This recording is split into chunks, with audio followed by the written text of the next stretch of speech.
Morning, स्वागत है आप सभी का। आप देख रहे हैं cricket predictor sponsored by 1x bat. मैं हूं आपके साथ सुजाता। और लगातार पिछले 3-4 दिनों से जो हो रहा है उसकी वजह से टॉप 4 और खास तौर पर टॉप 2 का जो गणित है वो पूरी तरह से उलझ गया है। बीती शाम भी वही हुआ जो पिछले 3-4 दिनों से हो रहा था। लखनऊ और एसआरएच के बाद अब दिल्ली कैपिटल्स ने भी अपने से कहीं ज्यादा मजबूत टीम पंजाब किंग्स को हरा दिया, जिसकी उम्मीद नहीं की जा रही थी। ऐसा लग रहा था कि कंफर्टेबली सभी 4 जो हैं वो प्लेस हो चुके हैं, लेकिन खेल खराब कर दिया है। समीर रिजवी की ताबड़तोड़ अर्धशतक ने शानदार जीत दिलाई। 6 विकेट से दिल्ली कैपिटल्स ने पंजाब को हरा दिया और इसी के साथ अब टॉप 2 का जो गणित है और ज्यादा उलझ गया है, क्योंकि इससे पहले आरसीबी जब हारी तो उसकी मुश्किल हुई। लगा कि पंजाब के लिए रास्ता आसान हो गया है, लेकिन पंजाब के लिए भी अब रास्ता उतना आसान नहीं बचा है। शुरुआत कैसे हुई? 200 से ज्यादा का स्कोर बनाया। श्रेयस अय्यर कप्तान ने अर्धशतकीय पारी खेली, 20 ओवर में 206 रन बना लिए, लेकिन जवाब में दिल्ली ने सिर्फ 19.3 में यानी 20 ओवर से पहले ही ये टारगेट जो है हासिल कर लिया और पंजाब एक बार फिर 200 से बड़ा टारगेट भी डिफेंड करने में नाकाम रही। ये बहुत बड़ा एक रिकॉर्ड है जो उसे याद नहीं रखना चाहिए, वो उसके नाम पर जुड़ गया है। तो ये जो बात हमने की है, लेकिन अब आज के अगर हम मुकाबले की बात करें तो आज है डबल हेडर और इसमें पहला मुकाबला जो हो रहा है वो है नंबर 1 जो पॉइंट्स टेबल पर है गुजरात टाइटंस और नंबर 10 यानी आखिरी पायदान पर जो है सीएसके।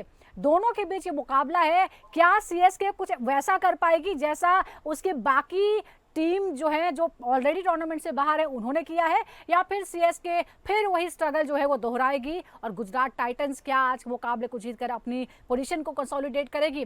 कुल 7 बार आमना सामना हुआ है, जिसमें 4 बार गुजरात ने, 3 बार सीएसके ने जीत हासिल की है। आज देखते हैं क्या होता है। दूसरे मुकाबले की बात करते हैं। दोनों ही टीमें जो है वो टूर्नामेंट से बाहर है। सनराइजर्स हैदराबाद और केकेआर के बीच ये मुकाबला होने वाला है। दोनों की ही जो स्थिति है वो लगभग एक जैसी है, लेकिन आज अगर हम कुल मिलाकर देखें तो 29 बार इनका आमना सामना हुआ है। 9 बार एसआरएच, 20 बार केकेआर ने जीत हासिल की है, यानी बहुत ज्यादा अंतर जो है उन दोनों के बीच परफॉर्मेंस में नजर आता है। आयरनी ये है कि ये दोनों टीमें पिछले साल 2024 में फाइनल्स में थी और फाइनल जीता था केकेआर ने और फाइनलिस्ट थी सनराइजर्स हैदराबाद। आज दोनों ही बाहर हैं, तो दोनों के बीच मुकाबला है। आरसीबी को हराकर एसआरएच के हौसले बुलंद हैं, तो देखना है कि केकेआर क्या डिफेंडिंग चैंपियन की तरह खेलती हुई नजर आती है, कम से कम आज के मुकाबले में। पिछले 5 मुकाबलों की बात करें तो केकेआर पूरी तरह से डोमिनेट करती है, 5 के 5 मुकाबले उसने जीते हैं। आज क्या होगा इस पर हम खास बातचीत करते हैं। हमारे साथ खास मेहमान जुड़ गए हैं। हमारे साथ हैं पूर्व क्रिकेटर और सिलेक्टर शरणदीप सिंह और साथ ही पूर्व क्रिकेटर और कमेंटेटर अतुल वासन। शरणदीप जी, सबसे पहले मैंने रिकॉर्ड ये बताए हैं, हालांकि ये जो मैच है दोनों टूर्नामेंट से बाहर है, कोई फर्क नहीं पड़ने वाला है, लेकिन इंटरेस्टिंग देखिए पिछले 3-4 दिनों से बहुत कुछ इंटरेस्टिंग हो रहा है। इंटरेस्टिंग ये हो रहा है कि जिससे हम एक्सपेक्ट करते हैं वो हार जाती है और इसकी वजह से जो टॉप 2 का गणित है वो बहुत उलझ गया है, इंटरेस्टिंग भी बहुत हो गया है। नहीं, बिल्कुल। देखिए, पहले तो एसआरएच और इसकी बात करें कि आज इनके लिए आपस में कुछ खोने के लिए नहीं है, लेकिन केकेआर के लिए। लेकिन ये है कि एक एसआरएच एक अच्छी फॉर्म में है। ईशान किशन ने पिछले मैच में अच्छी बल्लेबाजी की, अभिषेक शर्मा अच्छी फॉर्म में, तो कहीं ना कहीं कोशिश यही रहेगी एसआरएच की कि आज का मैच भी वो जीत के जो अपना सीजन है वो एक विनिंग नोट पे खत्म किया जाए। उसमें फिर काफी चीजें हमको पॉजिटिवनेस निकल के आती है नेक्स्ट सीजन के लिए। और खासकर नीतीश रेड्डी, उनको बल्लेबाजी में रन बनाने चाहिए क्योंकि टेस्ट टीम में नाम आ चुका है उनका और अभी तक उनके बल्ले से ऐसा कुछ हुआ नहीं, हमने देखा नहीं कि कुछ अच्छा प्रदर्शन निकल रहा हो। तो उनके लिए ये मैच बहुत जरूरी है क्योंकि आखिरी मैच है, इसके बाद फिर उनको इंग्लैंड में हम खेलते देखेंगे। तो जो खासकर भारतीय खिलाड़ी हैं, प्लेयर्स हैं, उनका आज के मैच में परफॉर्म करना बहुत जरूरी है। जी, एक और बात इंपॉर्टेंट है यहाँ पर शरणदीप जी, हम अतुल जी से भी बात करेंगे। केकेआर का डॉट बॉल प्रतिशत अगर हम देखें 39.49 दिखता है, सबसे ज्यादा जो नजर आता है। मिडल ओवर्स में रन रेट सिर्फ 7.72 यानी सबसे कम है।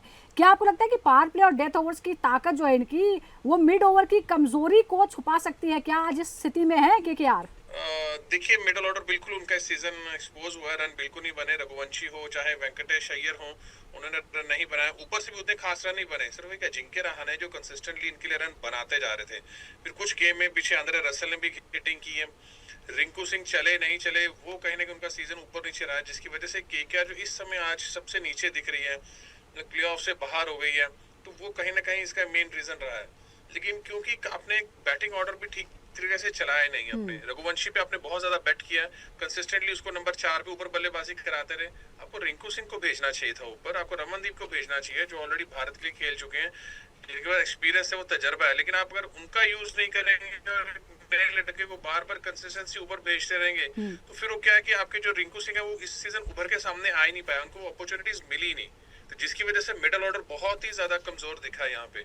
अगर अजिंक्य रहाणे जल्दी आउट हो जाते तो टीम का और बुरा हाल हो जाता, क्योंकि सुनील नारायण के बल्ले से भी रन नहीं बने इस बार जो पिछले सीजन कर रहे थे।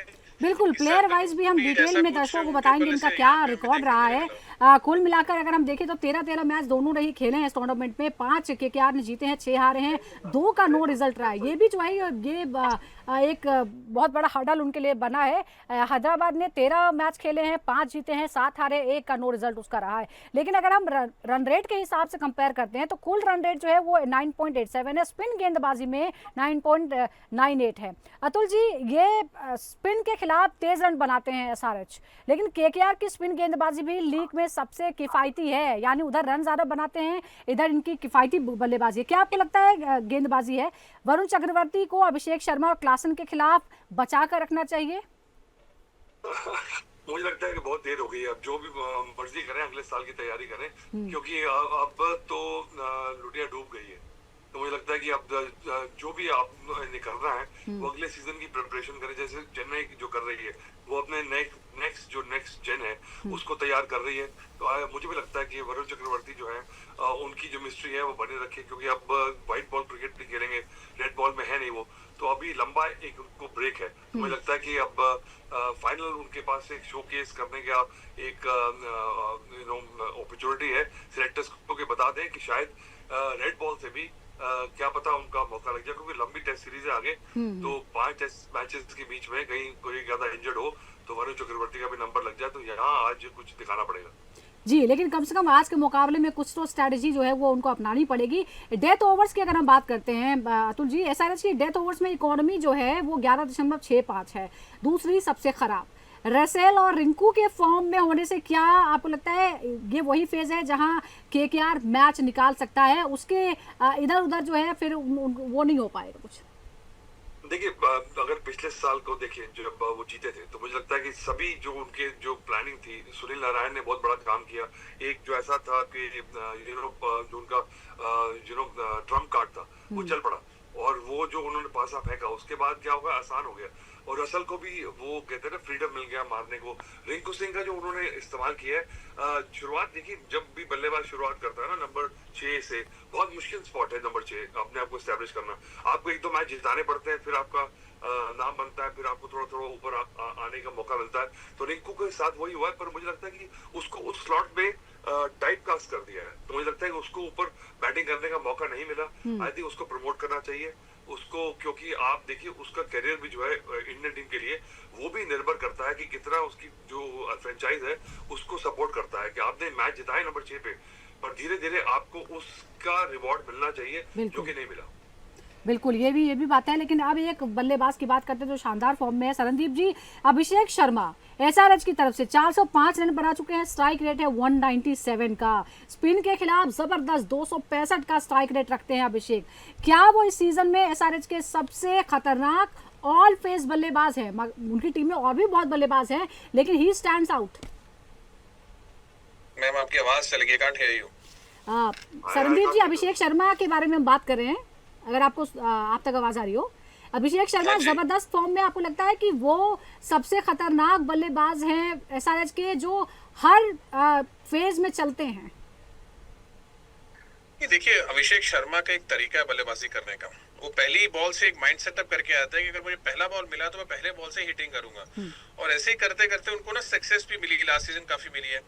इस सीजन उतना अच्छा नहीं रहा, बट फिर भी 100 बनाया, 250 बनाए, पिछले मैच में अच्छी बल्लेबाजी की उन्होंने, एलएसजी सामने मैच जिताया। जैसे जैसे वो खेलते जाएंगे उतना जैसे वो और चीजों को समझते रहेंगे काफी, क्योंकि क्रिकेट में आप इस एक तरीके से गेम नहीं खेल सकते हैं। अभिषेक शर्मा आए और मारना शुरू कर दिया, वो कहीं ना कहीं मुश्किल जरूर होगी। अगर अपने गेम को उन्होंने बेटर करना है तो उनको कोशिश रखनी पड़ेगी कि वो प्रैक्टिस करें जाके सीजन के बाद कि उनको 50 ओवर खेलनी है, उनको टेस्ट मैच क्रिकेट खेलनी है। तो जैसे जैसे आप अपनी सोच बड़ी करते जाएंगे, आपके गेम का स्तर भी उतना उठता जाएगा। अगर आप सिर्फ T20 के सोच रहे हैं कि मुझे सिर्फ एक फ्रेंचाइजी क्रिकेट खेलनी है, भारत के लिए सिर्फ T20 क्रिकेट ही खेलनी है, तो फिर वो ना आपकी ग्रोथ रुक जाएगी कहीं ना कहीं आके। क्योंकि हर बार अब क्या है कि लोगों ने प्लान कर लिया अभिषेक शर्मा कि यार पहली घुमाता है, स्लो स्पिनर लगाओ, गेंदबाज वो लगाओ जो स्विंग कराते हैं और आगे फेंकते हो, इनको पेस नहीं देनी। तो ऐसे ऐसे अगले सीजन आप देखेंगे तो और तैयारी से लोग आएंगे करते हैं। बिल्कुल, मैच बनाने की जो जिम्मेदारी है वो शायद आपको भी उतना तैयार होके नेक्स्ट सीजन आना पड़ेगा। मैच बनाने की तैयारी जो है वो भी उनको लेनी होगी, बिल्ड करने की तैयारी भी लेनी होगी। अब उनके दो साथियों की भी बात कर लेते हैं, वो भी कुछ ऐसे ही हैं। ईशान किशन और क्लासन की अगर हम बात करें, डेथ ओवर्स में 220 का स्ट्राइक रेट है अतुल जी इन दोनों का।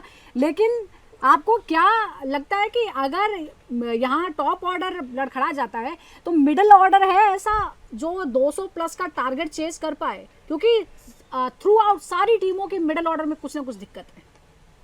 देखिए, मुझे लगता है कि इस T20 की गेम को इतना ज्यादा एनालाइज करने का मुझे लगता है कि बहुत ज्यादा बर्डन कर रहे हैं हम इस डिबेट को।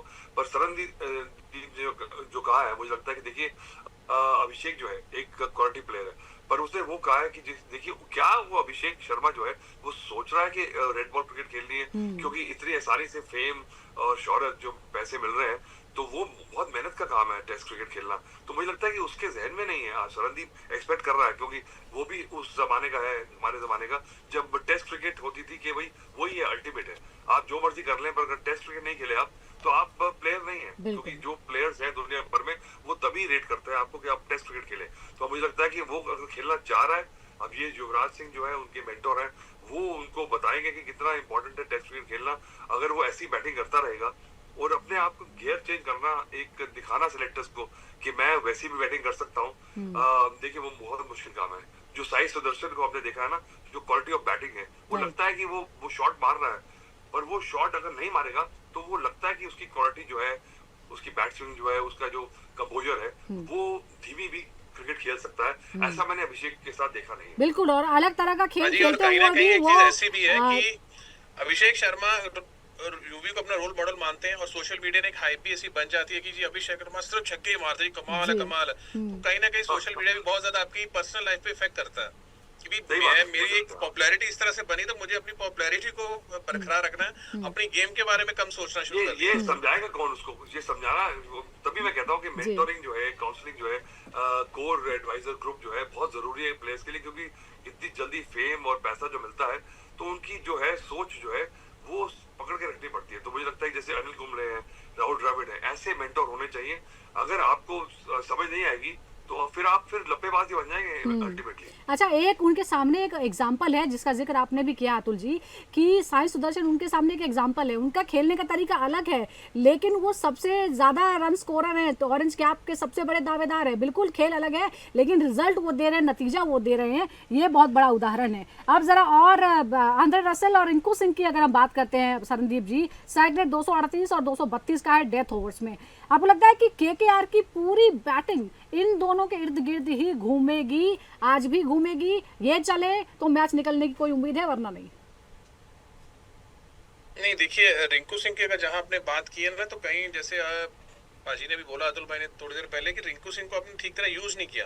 वो 2 साल पहले जो 5 छक्के मारे थे ना, वो कहीं ना कहीं अभी भी केकेआर के माइंडसेट अब वैसे है कि रिंकू नीचे के हिटिंग बहुत अच्छी करता है। रिंकू प्रॉपर बैटिंग करता है, ऊपर से बैटिंग करके नीचे तक वो गेम को चला सकता है, बट आपने उसका यूज नहीं किया। अब नीचे क्या है कि इसलिए डिपेंडेंट है कि अब जाए और लप्पे घुमाओ, हर बार थोड़ा लगेंगे, हर बार वो सीजन नहीं आपका रहेगा। तो इसलिए कहीं ना कहीं इस सीजन जो मुश्किलें केकेआर को आई हैं, वो नीचे से ना रिंकू सिंह के रन लगे ना आंद्रे रसेल के लगे। कि अगर एक तरीके की बल्लेबाजी आप नहीं कर सकते, रिस्पॉन्सिबिलिटी देनी चाहिए। आपने रघुवंशी पे बहुत बैट किया है, अब रिंकू सिंह को नंबर 4 खिलाई ना, इंडिया के लिए खेल रहा है, वहाँ परफॉर्म भी किया उसने।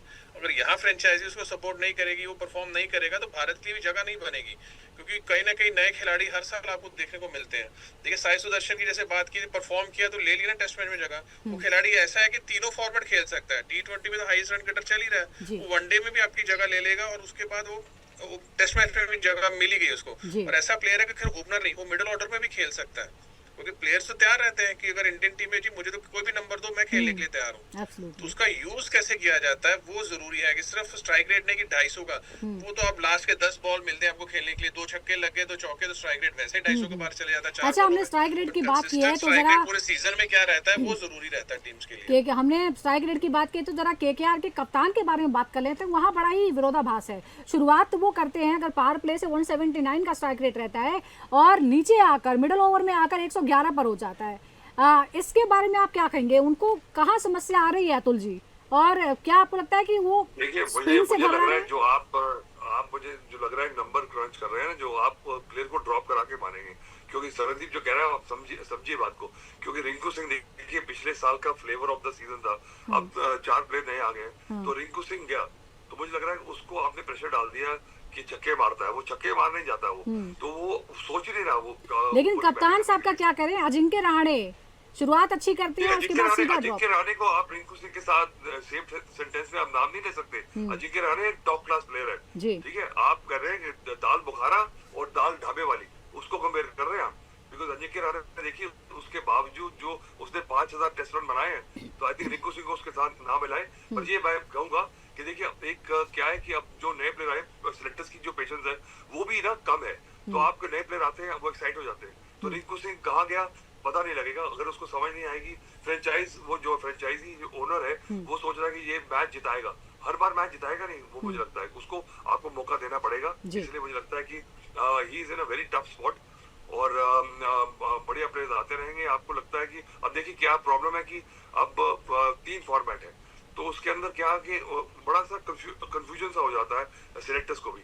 तो आपको देखना क्वालिटी प्लेयर्स कौन से हैं, और इनको को समझना पड़ेगा कि अगर आईपीएल ही उसका शोकेस है तो फिर वो बड़ी डिफिकल्ट सिचुएशन में है। जी बिल्कुल। आप जरा बॉलर्स की बात कर लेते हैं। वरुण चक्रवर्ती सरनदीप जी 14 विकेट लिए हैं, डेथ ओवर्स में इकोनॉमी रेट जबरदस्त है, 5.33 का इकोनॉमी रेट है।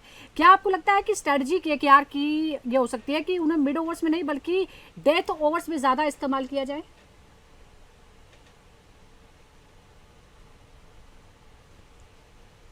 सरनदीप जी आप सुन पा रहे हैं मुझे? जी आप अभी सुन पा रहा हूँ, आपकी आवाज चली जाती है बीच में। हाँ जी बिल्कुल, आप वरुण चक्रवर्ती की बात कर रहे थे, ठीक है। देखिए वो एक तरीके का गेंदबाज है कि जो मिडिल ओवर में गेंदबाजी कर सकता है। लास्ट में डालने के लिए आपको एयर में तेज होना पड़ेगा, आपके पास डिफरेंट वेरिएशंस वैरायटीज होनी पड़ेगी, कि जो कि कहीं ना किसी हद तक वरुण चक्रवर्ती के पास नहीं है। वो तभी अच्छे लगते हैं, विकेट्स लेते हैं, जब वो मिडिल ऑर्डर में 6 से और 15 के बीच में गेंदबाजी करते हैं, क्योंकि लास्ट में तो फिर स्लॉग चल रही होती है। फिर आप जो आपकी स्ट्रेंथ है, ताकत है गेंदबाजी को स्लो करना, टर्न कराना, फिर 8वें और 20वें ओवर में कोई स्पिनर वैसा करने को देखता नहीं है। तो बेटर है कि वरुण चक्रवर्ती मिडिल ओवर में गेंदबाजी करें। और जरूरी है कि सुनील नारायण इस सीजन बहुत ठंडे गए, अगर वो उनके साथ विकेटें नहीं लेते हैं तो फिर एक अकेला बॉलर कब तक काम चलाता रहेगा? वो आपके लिए लड़ाई लड़ सकता है पर लड़ाई जीत नहीं सकता। तो वही चीज कहीं ना कहीं वरुण चक्रवर्ती के साथ हो रही है यहाँ पे।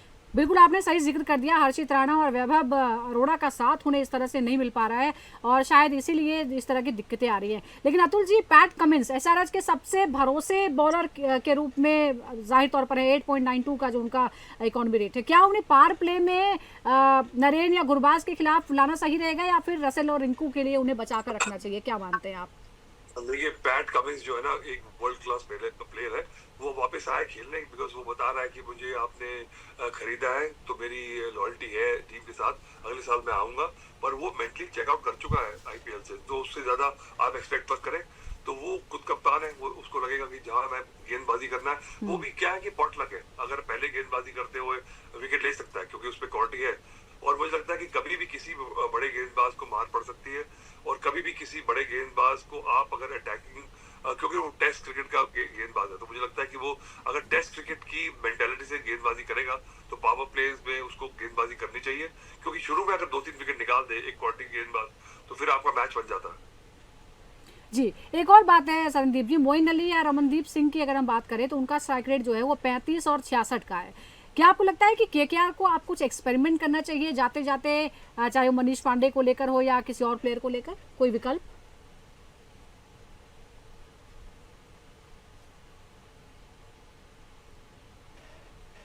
सरनदीप जी आवाज आ रही है आपको? आवाज कट रही है? हाँ जी, मैं यही कह रहा हूँ, आवाज आ रही। मैं इसलिए कह रहा हूँ कि जो अतुल पाजी ने पहले भी बोला था कि किसी और को एक्सपेरिमेंट नहीं करना, आपको रिंकू सिंह को ऊपर भेजिए ना, जो आपके मेन प्लेयर है, जिसको आप 3-4 साल से बैक करते आ रहे हैं। मोइन अली आज आपके पास है, क्या पता अगली मिनी ऑक्शन में आप मोइन अली को रिलीज कर दें, आप उनको साथ जाए ना। बट रिंकू सिंह ऐसा खिलाड़ी है जिसके साथ आप जाना चाहेंगे, जिस तरह के उनको आज नंबर 4 पे भेजिए, उनको नंबर 3 पे भेज सकते हैं, अजिंक्य रहाणे अपनी जगह भेजे और फिर उसको गेम को चलाने दीजिए। और ज्यादा एक्सपेरिमेंट करने की जरूरत नहीं है, क्योंकि ऑलरेडी इतने एक्सपेरिमेंट्स के साथ आपका ये हाल है। तो बेटर है कि सीजन का लास्ट मैच एक विनिंग नोट पे खत्म करेंगे, तो बहुत से पॉजिटिव आपको नेक्स्ट सीजन के लिए मिल जाएंगे। बिल्कुल, देखिए दोनों ही टीमों की यही कोशिश होगी। लेकिन अतुल जी, एक और बात है, मोहम्मद शमी को लेकर हम सभी बहुत डिसअपॉइंटेड हैं। जिस तरह से उनका यहाँ इकॉनमी रेट जो है खासतौर पे डेथ ओवर्स में 27 के पार चला जाता है, जो टूर्नामेंट सबसे ख़राब है। क्या आपको लगता है कि आज भी उन्हें मौका मिलना चाहिए, या फिर जयदेव उदानकट या किसी और को जो ज़्यादा कंट्रोल में नज़र आ रहे हैं उन्हें प्रायोरिटी मिलनी चाहिए? आपकी आवाज कट रही है। तो शमी के बारे में आपने पूछा है जी, क्या शमी को आज भी खिलाना चाहिए या किसी और को मौका देना चाहिए? देखिए, मुझे लगता है खिलाना चाहिए। अगर शमी है तो एक बड़ा प्लेयर है, वो बड़ा टेस्ट बॉलर है। तो अगर वो एक आधा मैच खराब चला गया क्योंकि उसने शुरू में विकेट लिए, क्योंकि इतना बढ़िया सीम निकलता है उसका, तो अगर आप because you got nothing to lose, तो मुझे लगता है कि शमी को दे, नई गेंद दे। और शमी अभी टेस्ट क्रिकेट में सिलेक्ट नहीं हुए हैं, तो मुझे लगता है कि सिलेक्टर्स ने देखा है कि उनकी फिटनेस नहीं है। पर T20 के लिए अगर वो अपने आप को अवेलेबल कर रहे हैं तो उनको जरूर खिलाना चाहिए, क्योंकि एक इतने बड़े प्लेयर की मुझे लगता है इंसल्ट है कि शमी को सिर्फ 1-2-4 मैच में मार पड़ने से अगर वो ना खिलाया जाए। आई थिंक ये प्रॉब्लम है T20 क्रिकेट की, क्योंकि यहाँ पे क्योंकि ये कमर्शियल है, यहाँ पे ओनर्स हैं, ये क्रिकेट नहीं है, ये कमर्शलाइजेशन है। तो वहाँ पे बड़े प्लेयर भी वो लगता है कि ऐसे वैसे हो जाते हैं, और ऐसे वैसे कैसे कैसे हो जाते हैं। अतुल जी, आज आप किसको सपोर्ट करेंगे, किसकी विनेबिलिटी ज्यादा लग रही है आपको? मैं किसी को सपोर्ट नहीं करता जी, क्योंकि जो जीते वही सिकंदर जी। ठीक है, बहुत बहुत शुक्रिया आपका अतुल जी। सरनदीप जी, आपका भी बहुत बहुत शुक्रिया। और हमें देखना होगा कि आरसीबी को हराकर एसआरएच के हौसले बुलंद है, तो क्या आज वो फिर एक बार जीत हासिल करती है और उसके बाद टूर्नामेंट से जाती है, या फिर केकेआर को याद रहता है कि वो डिफेंडिंग चैंपियन है और कम से कम एक आखिरी बार वो उस तरह से चैंपियन की तरह खेलने के साथ विदाई लेती है। बहुत बहुत शुक्रिया दर्शकों का भी हमारे साथ जुड़ने के लिए। इसी तरह लगातार जुड़ते रहिए क्रिकेट प्रेडिक्टर के साथ।